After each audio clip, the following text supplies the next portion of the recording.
Hello students, now जो topic हम करने वाले हैं वो है जितने भी हमने वैन डर वाल्स इक्वेशन में जो क्रिटिकल कांस्टेंट्स हैं हमारे पास, जैसे कि critical pressure, critical volume, critical temperature और साथ में ए एंड बी, इन सब के हम वैल्यू को डिराइव करने वाले हैं।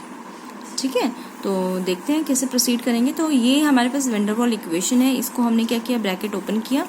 ब्रैकेट ओपन करने के बाद ये मेरे पास इक्वेशन आ गया। ठीक है, इसको हमने वी स्क्वायर से मल्टीप्लाई किया, तो this will be the equation. V square से मल्टीप्लाई करने के बाद, अब जब हमने वी स्क्वायर से मल्टीप्लाई कर दिया उसके बाद हमने पी से जो है इसको डिवाइड कर दिया।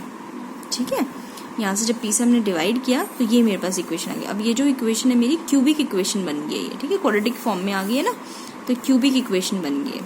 ठीक है, अब हमें जो है क्रिटिकल पॉइंट कंसिडर कर रहे हैं, तो अगर क्रिटिकल पॉइंट पे मैं मानती हूँ मेरा पी जो है वो पीसी के इक्वल है, टी जो है वो टीसी के इक्वल है, सिमिलरली जो v है वो vc के इक्वल है। तो 3 कोइंसिडेंट रूट्स आ गए मेरे पास। एक तरीके से अगर हम बोल सकते हैं तो हम एक सेट को ले लेते हैं, हम मानते हैं कि v minus V C equals to 0।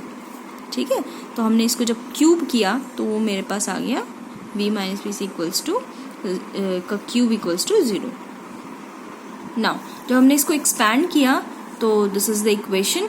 फिर हमने क्या किया, हमने जो पहले जो मेरे पास v क्यूब की फॉर्म में इक्वेशन आई थी वो जो हमने वैन डर वाल इक्वेशन से डिराइव की थी, और ये वाली जो इक्वेशन है हम दोनों इक्वेशन से कंपेयर कर लेंगे, वी क्यूब के कोफिशिएंट्स, वी स्क्वायर के कोफिशिएंट्स और वी के कोफिशिएंट्स को, और उनको हम इक्वेट कर देंगे।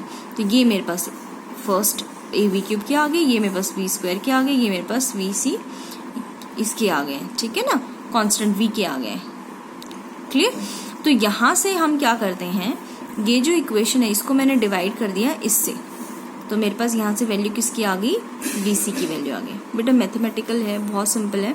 ठीक है, तो इसको आप एक बार अपने हाथ से करके देखिएगा, इजी सा है लेकिन बहुत इंपॉर्टेंट टॉपिक है ये, क्योंकि most of the time exam में ये आया है। 6 मार्क के लिए डिराइव करना आया है, देन 3 मार्क के लिए जो हमने इससे पहले जो पढ़ा था कि करेक्शन जो वैन डर वाल ने किए हैं वो किस बेसिस पे किए हैं। ठीक है ना, वो वाला टॉपिक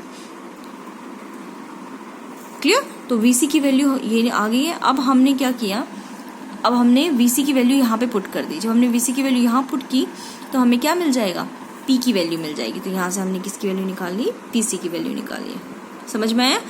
इसी तरीके से जब हमने यहाँ पे VC की और PC की वैल्यू पुट कर दी तो हमारे पास क्या आ गया, ये PC है और ये TC है। ठीक है, तो जब हमने VC की वैल्यू और PC की वैल्यू यहाँ पुट कर दी तो मेरे पास क्या आ जाएगी, TC की वैल्यू यहाँ पे आ गई।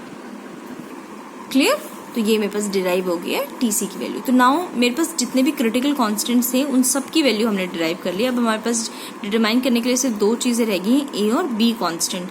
उसके लिए हमने क्या किया, जो मैंने TC और PC जो हमने लिया था, अगर हम इन दोनों को डिवाइड कर देते हैं, TC को और PC को अगर हम डिवाइड कर देते हैं तो हमारे पास वैल्यू आ जाएगी B की। क्लियर? अब A की वैल्यू निकालने के लिए हमने क्या किया, TC को स्क्वायर कर दिया और उसको PC से डिवाइड कर दिया। TC से स्क्वायर करके PC से डिवाइड करने पे हमारे पास जो वैल्यू आ गई है वो आ गई है A की। तो ये कांस्टेंट टर्म्स हैं बेटा। ठीक है, इनको एक बार अपने हाथ से करके देखो और समझो। This is the last topic of this unit. तो क्लियरली ये यूनिट कंप्लीट हो गई है। आप असाइनमेंट अपना सबमिट कर दीजिएगा, जो ड्यू डेट आपको दी गई है। ठीक है, और नेक्स्ट वीक से हम लोग स्टार्ट करेंगे 3rd यूनिट, जो कि मैंने कुछ टर्म्स बोली थी आपको पढ़ने के लिए। प्लीज़ उनको रिवाइज करिए, पढ़िए अच्छे से, ताकि यूनिट आपको साथ के साथ क्लियर हो जाए। Thank you.